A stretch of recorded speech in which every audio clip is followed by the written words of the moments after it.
Assalamualaikum warahmatullahi wabarakatuh. Di sini saya Muhammad Rifai akan menjelaskan tentang materi yakni metode dakwah bil mujadalah. Apa metode dakwah bil mujadalah itu? Langsung saja ya. Langsung saja. Jadi metode dakwah bil mujadalah adalah dari kata metode terlebih dahulu. Metode adalah cara ataupun sarana yang mana bertujuan untuk memberikan solusi atau memberikan tujuan tertentu agar apa yang diinginkan ini sudah tercapai. Metode cara bahasa adalah cara. Cara perinci adalah metode adalah cara untuk mempermudah suatu urusan manusia. Itu metode. Sedangkan dakwah sendiri yaitu ajakan ataupun bisa dikatakan motivasi kepada seseorang guna untuk melakukan kebaikan, yaitu amal ma'ruf nahi mungkar, itu melakukan kebaikan dan menjauhi larangan yang dilarang oleh Allah Subhanahu wa taala. Jadi dakwah itu adalah memberikan ajakan, memberikan motivasi untuk berbuat kebaikan yang mana bertujuan untuk mencari ridha Allah Subhanahu wa taala. Sedangkan dari kata bil mujadalah sendiri dari bahasa yaitu berdebat, bermusuh-musuhan ataupun saling berargumentasi ya secara bahasa. Namun di sini secara istilah yakni bil mujadalah itu adalah mendiskusikan suatu persoalan atau berdakwah juga bisa. Jadi dikatakan itu berdakwah, mendiskusikan suatu persoalan antara satu dan dua orang dengan dilatar belakangi yaitu untuk memotivasi seorang tersebut dalam melakukan kebaikan. Itulah arti kata bil mujadalah secara istilah. Jadi metode dakwah bil mujadalah ini adalah cara bagaimana orang melakukan dakwah secara berdiskusi satu antara dua orang, gitu ya. Jadi berdiskusi antara satu dua orang untuk memberikan motivasi atau ajakan ke dalam kebaikan. Bagaimana kita dalam melakukan dakwah bil mujadalah ini? Yang pertama adalah niat. Kita niat ini bukan untuk berdebat, tapi kita adalah meluruskan bagaimana orang ini dapat berbuat kebaikan dengan kita bersegi empat mata. Yang kedua adalah kita saling memahami apa yang dia katakan juga kita dengarkan, dan apa yang kita katakan semoga dia dengarkan, gitu. Atau kata lebih simpelnya adalah curhat, sharing. Yang ketiga adalah jangan kita mendominasi berbicara. Dari kita dalam berdakwah bil mujadalah ini adalah kita saling memahami apa masalah mereka dan juga kita akan memberikan solusi agar mereka tidak terjerumus lagi dalam hal keburukan, begitu. Terus yang keempat adalah bertukar pikiran. Kita sharing, antara kita berargumentasi itu memiliki dasar ya. Kita berargumentasi tanpa ada niatan untuk memusuhi, tanpa ada niatan untuk bertengkar. Jadi kita di sini dan dakwah bil mujadalah ini adalah kita lebih tepatnya adalah sharing. Sekarang ini banyak cara yang mana ini adalah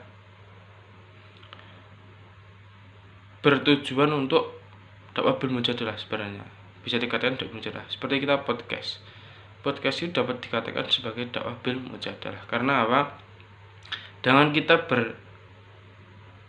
berdiskusi antara satu dan dua orang yang saling memahami, saling memberi masukan, saling bertukar pikiran, saling bertukar argumen, di sini dapat dikatakan ini sebagai dakwah bil mujadalah. Karena kita melakukan dakwah diskusi, sharing, bertukar argumen antara satu dan dua orang.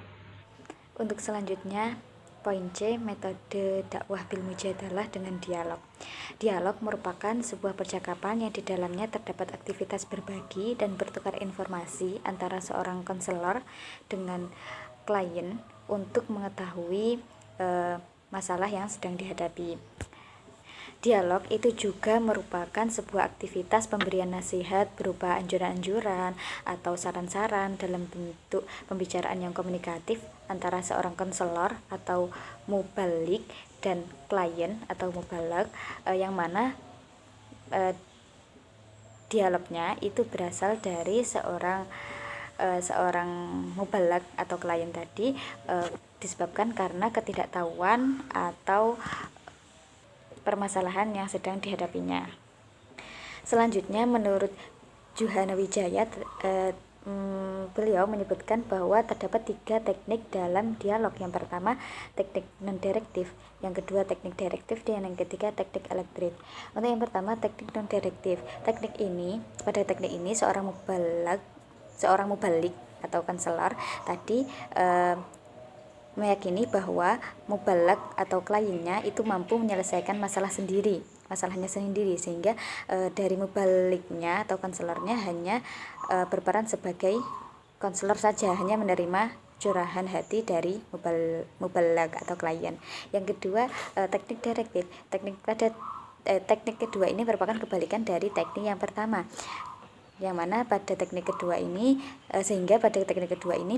mubalik menganggap bahwa kliennya atau mubalaknya itu tidak mampu menyelesaikan masalahnya sendiri, sehingga dalam hal ini mubalik atau konselornya itu melakukan teknik-teknik konseling seperti teknik analisis, sintesis, diagnosis, dan prognosis, untuk kemudian dapat menciptakan hubungan baik dengan mubalak, menafsirkan keluh kesah dari mubalak, dan kemudian memberikan nasihat yang diperlukan.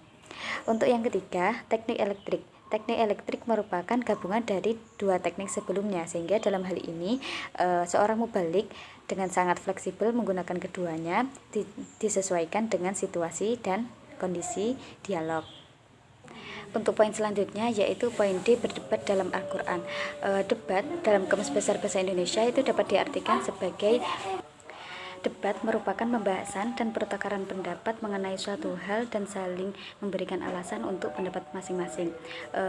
Dalam buku Fikih Dakwah Ilah karya Taufik Yusuf Al-Wa'i dikatakan bahwa debat itu merupakan bantahan seseorang terhadap lawannya tentang kesalahan perkataannya, disertai dengan argumentasi dengan maksud membenarkan ucapan.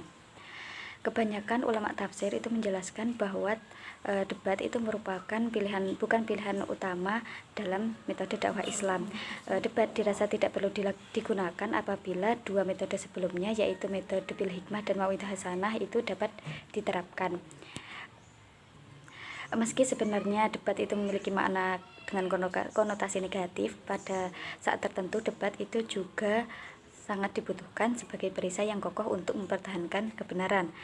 Bahkan dalam sebuah ayat-ayat Al-Quran dalam surat Al-Quran terdapat sebuah ayat yang mencela suatu kaum yang tidak mampu melindungi kebenarannya dengan hujah yang nyata.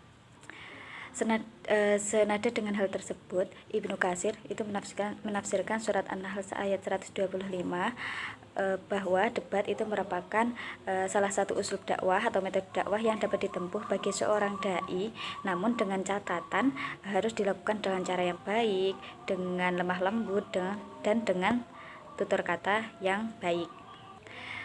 Terdapat beberapa tata cara debat yang perlu diperhatikan, yaitu yang pertama, debat itu merupakan pilihan terakhir dalam metode dakwah. Yang kedua, dari segi tujuan, mayoritas ulama itu sepakat bahwa debat dilakukan hanya semata-mata untuk menyampaikan kebenaran dan melenyapkan kebatilan, bukan untuk sekedar adu argumentasi saja. Yang ketiga, debat itu harus dilakukan secara baik dengan Sekian dari kelompok kami. Apabila terdapat kesalahan, kami mohon maaf yang sebesar-besarnya. Wassalamualaikum warahmatullahi wabarakatuh.